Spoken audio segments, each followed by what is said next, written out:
Bueno, vamos a ver en este tutorial que se marca dentro del bloque de lengua del tema 8. Vamos a hablar del apartado denominado el cambio semántico. Así que, bueno, como siempre, nos dirigimos primero al tema,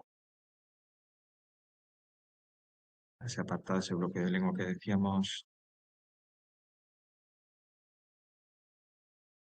y bien especificado ahí, veis, semántica, cambio semántico, es decir, bueno, se sitúa también dentro de la disciplina lingüística de la semántica, que sabéis que se ocupa, alguna vez lo hemos hablado ya con otros contenidos, se ocupa de todo lo que tiene que ver con el significado. Bueno, pues como siempre, vamos hacia abajo y descargamos, en este caso, precisamente por este contenido que ocupa este tutorial que estáis viendo, de forma la teoría de lengua se presenta en dos versiones, como suele ocurrir con la literatura. La versión completa y la versión resumida, que es la que vamos a proyectar, como digo, para ocuparnos de este tema del cambio semántico. Bueno, el título en sí ya da una pista, una orientación acerca de qué se habla, de qué se trata. Bueno, la primera frase, como digo, es muy clara. Las palabras cambian de significado con el paso de los años y a lo largo de la historia. Todo cambia, efectivamente. La lengua cambia, la lengua se adapta. Surgen palabras nuevas, otras desaparecen. Porque, lógicamente, lo hemos comentado quizá alguna vez, la lengua, como tantos productos humanos, es un organismo vivo. De hecho, se habla de lenguas muertas cuando ya no se utilizan. La lengua, como digo, es un organismo vivo porque es utilizada con unos fines muy concretos por la comunidad de hablantes que la utiliza y por lo tanto pues está en íntima relación con la dinámica, el impulso, la energía, la vitalidad de dicha comunidad. Por tanto, dentro de esos cambios que se pueden producir en la lengua está también el del significado de las palabras.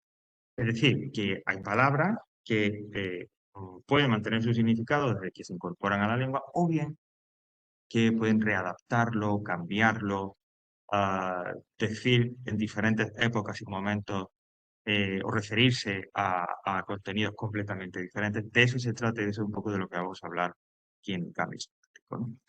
Los procesos de cambio en el significado de las palabras, como decía, y como estáis viendo ahí, puede ser que suponga que una misma palabra adquiera significado nuevo, es decir, tiene uno e incorpora nuevos significados, ¿no? Hace que esa palabra se convierta, si no lo era ya, en polisémica. O puede ser también que pierda un significado, si tiene varios, pues pierda algunos de sus significados porque ya por el desuso, ¿no?, de esa palabra referente o referida a ese significado. O también es posible, como dice, que se produzca un desplazamiento semántico, en el que no es que se pierda un significado por el uso, sino que llega uno nuevo, esa palabra incorpora un significado nuevo, que es el que más empieza a utilizarse y por lo tanto, como dice, reemplaza anterior, ¿vale? Y va disminuyendo el uso de ese significado por eso. En cualquier caso, si una palabra toma nuevos significados, pierde significados que ya tiene, o bien hay uno nuevo que reemplaza por el uso mayor al otro significado o a otro significado que esa palabra ya tenía, pues producen estos cambios semánticos. Lo importante, la idea es esa que estamos diciendo. Las palabras cambian de significado, incorporan nuevos, tienen uno, eh, pero a lo largo de la historia evolucionan, cambian su significado, ¿no? Vale, nos vamos a centrar realmente lo que vamos a estudiar aquí en este apartado, son las causas, el por qué, qué ocurre para que las palabras sufran, o mejor que dicho, sufran, porque realmente no es sufrimiento, sino que pasen por este proceso de cambio.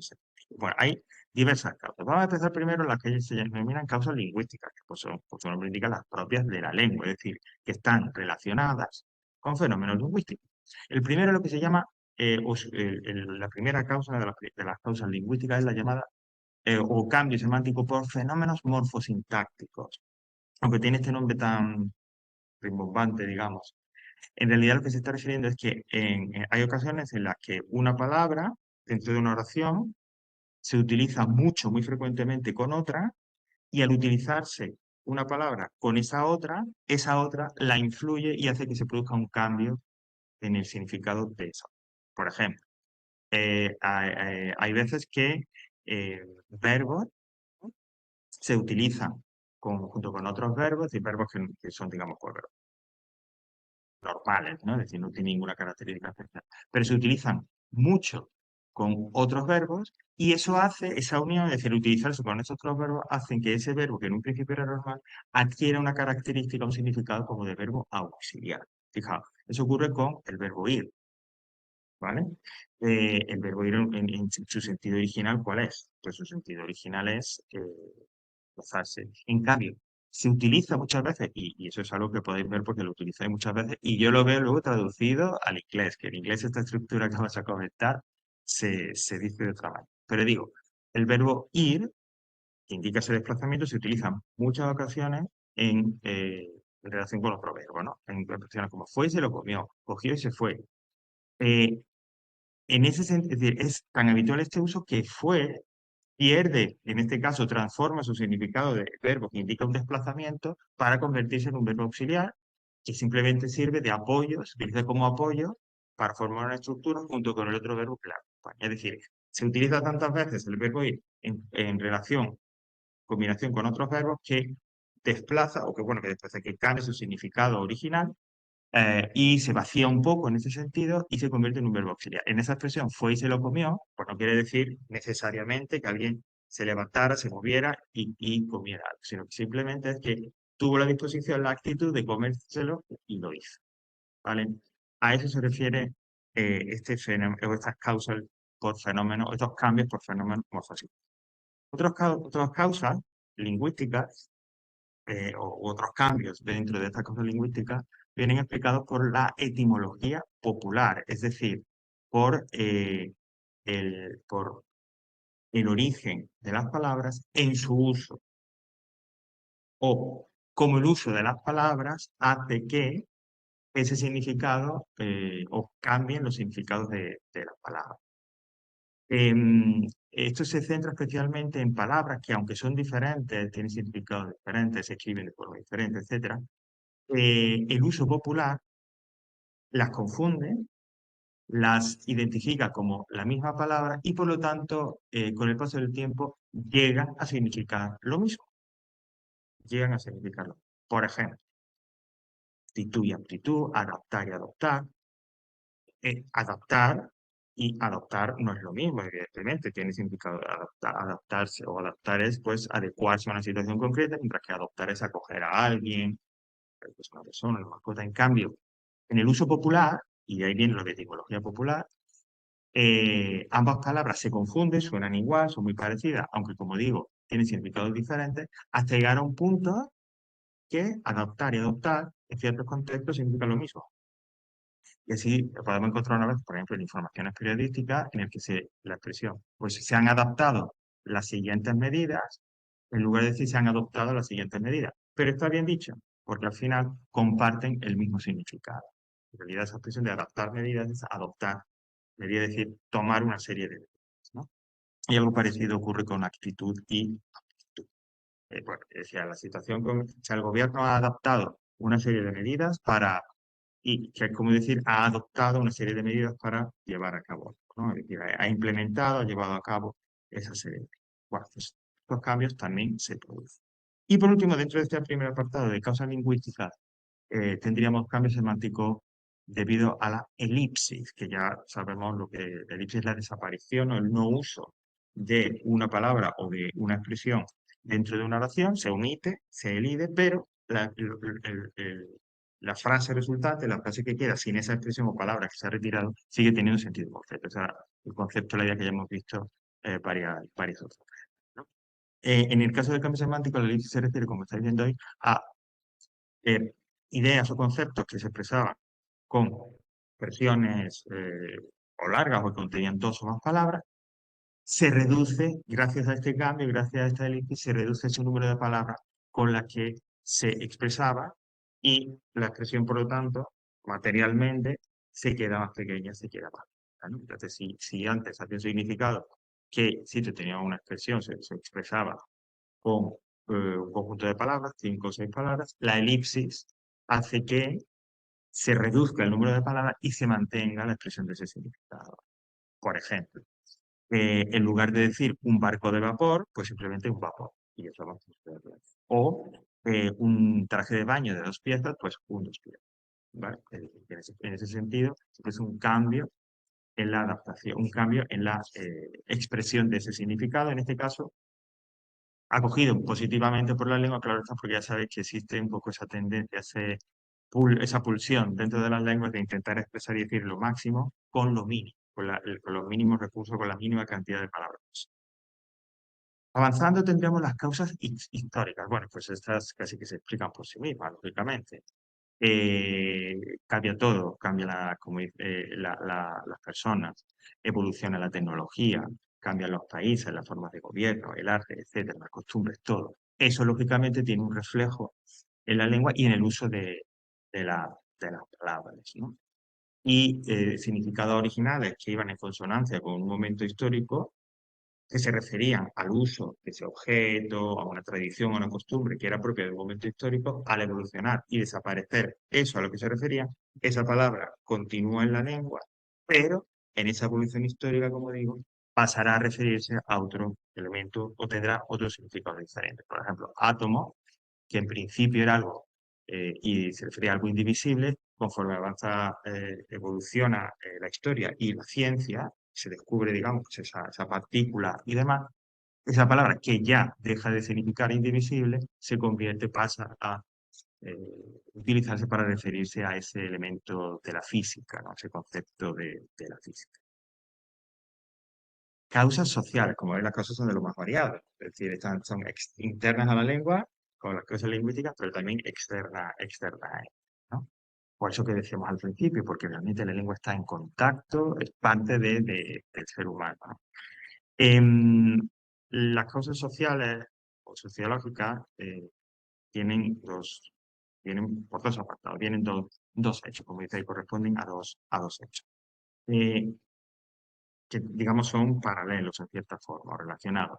Cuando hay una palabra común de uso ordinario que de repente es adoptado por una jerga especializada o técnica, es decir, por el lenguaje que se utiliza en un campo científico o en un campo tecnológico concreto, que es lo que se llama especialización del significado, y al contrario, palabras que eran propias de una jerga especializada, insisto, del lenguaje científico, tecnológico, de un campo, de un área específica, pasan al lenguaje común, lenguaje ordinario, lo que se llama generalización del significado.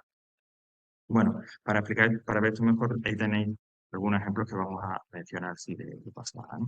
Por ejemplo, del primer caso, es decir, de una palabra que era de uso común, pero que se convierte, se especializa y pasa a formar parte de un lenguaje, de una jerga, que es pues el término exacto, el término lingüístico, de una jerga especializada, es decir, del lenguaje propio de un campo científico, profesional, etcétera, está el verbo laborare. Laborare en latín significa originalmente em, eh, laborar, trabajar de forma general, ¿no?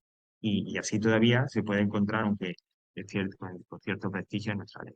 Pero laborar en su paso, en su transformación como palabra al castellano, dio labrar, que es una palabra de un campo concreto específico, pues es de la agricultura. Es decir, una palabra ordinaria se transforma y transforma su significado y pasa a formar parte y a referirse a algo muy específico dentro, como digo, de una jerga, de un campo, de un área especializada. Y al contrario, está la palabra alameda. Alameda en un principio era un paseo de álamos, ¿no? Es decir, un camino donde a los lados teníamos álamos. Hoy en día una alameda significa un paseo con cualquier tipo de árbol, ¿vale? Con cualquier tipo de árbol. Otro ejemplo también que se me ocurre al hilo de lo que estábamos comentando de esta generalización del significado, es decir, de una palabra que ha pasado de estar únicamente, de referirse o de utilizarse dentro de un campo especializado y ha pasado al lenguaje ordinario, bueno, pues desgraciadamente digo, pues el COVID, ¿no? Que eso nadie sabíamos qué era ese tipo de enfermedad. O en su momento también, y tampoco asociado a momentos muy agradables, la prima de riesgo, ¿no? Económico y complejo, pero que eh, pues debido a todas las fluctuaciones en aquel momento de crisis, pasó también a convertirse en una palabra de uso, en una expresión de uso común. Y tenemos también las llamadas causas psicológicas. Eh, la lengua expresa, es un medio, no es el único, pero es el medio porque uno de los medios por los que expresamos nuestras emociones, sentimientos. Es decir, hasta que se invente una máquina o algo que consiga leer los pensamientos y transformarlos en imágenes o incluso verbalizarlos, la única manera de expresar las emociones y sentimientos es a través de lo que contamos, decimos, bien oralmente y bien por escrito. Eso influye también a la hora del uso y, lógicamente, el significado de las palabras. Y afecta, como dice ahí, ese estado de ánimo, característica o rasgo de la psicología, de la mente de las personas, afecta, lógicamente, al uso y al significado de las palabras. Dentro de esto, vamos a hablar del término tabú, que por supuesto es un juego de mesa muy divertido, si habéis jugado a él, pero que en realidad la palabra tabú, bueno, se explica que es una palabra de polinesia, etcétera y tal, pero básicamente tabú viene a referirse a algo prohibido. Eso es un tabú.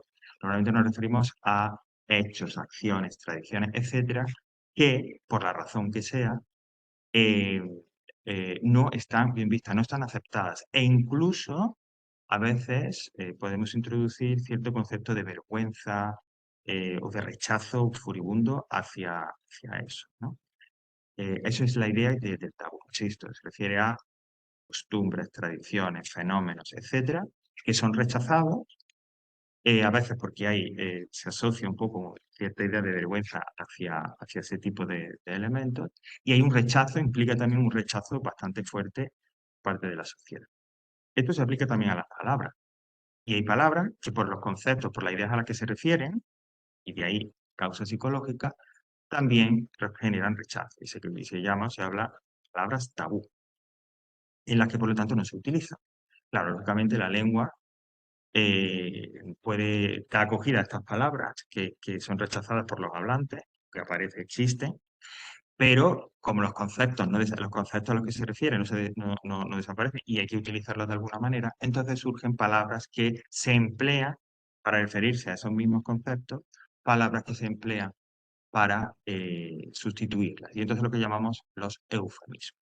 Poner un ejemplo, bueno, pues a veces, ¿no? Lo de em, aunque realmente, bueno, pues no, en este sentido no, eh, no, como lo pongo en pie para que lo entendamos. El ejemplo que voy a poner quiere decir, se refiere a un concepto que es la muerte en sí, y realmente, bueno, pues es algo rechazo.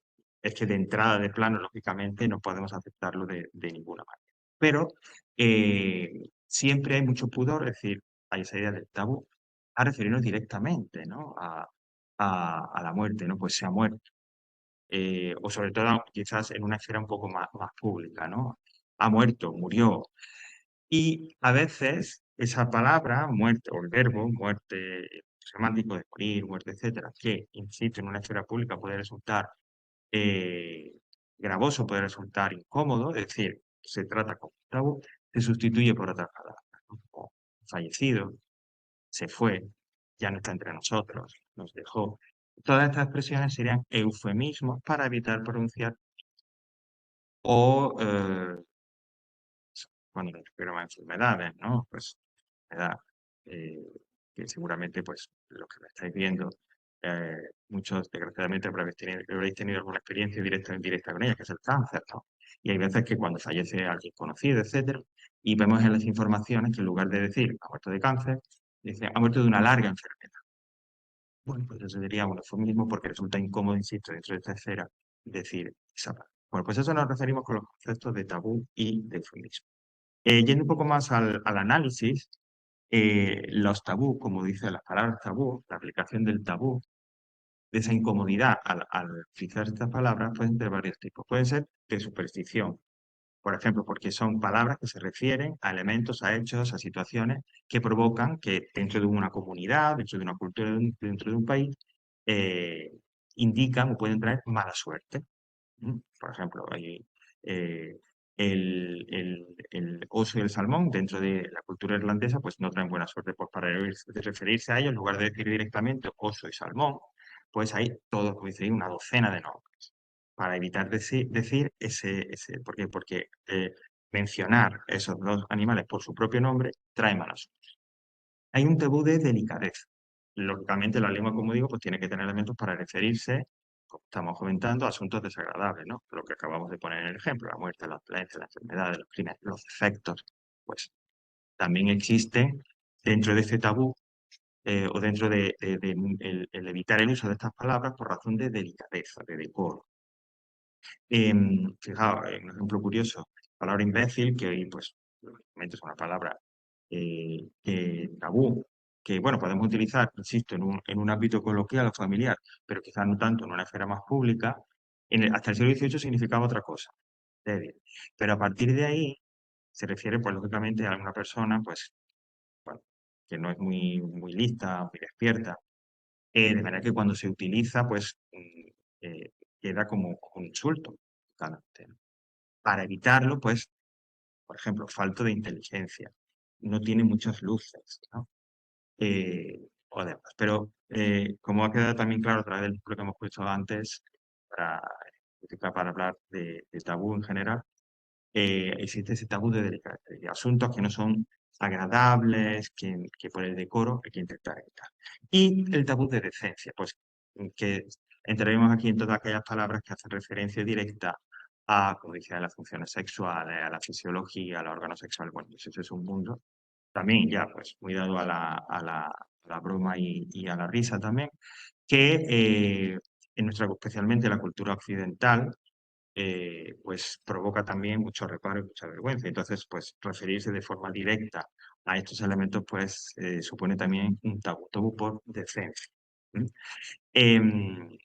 El ejemplo que dan aquí es un ejemplo muy suave, pero bueno, es interesante porque igual, ¿no? En el siglo XVIII la palabra, como antes con imbécil, la palabra amante, pues nada, no tenía ninguna implicación negativa, pero desde entonces y hasta hoy en día, la palabra amante, pues se supone que es alguien que está en relación con otra persona, pero como dice, no de una manera muy aceptable o muy legal, ¿no? Cuando una persona está comprometida o está en matrimonio con otra y fuera de ese matrimonio tiene una relación con otra, es lo que se llama esa otra persona, esa tercera persona es el o la amante.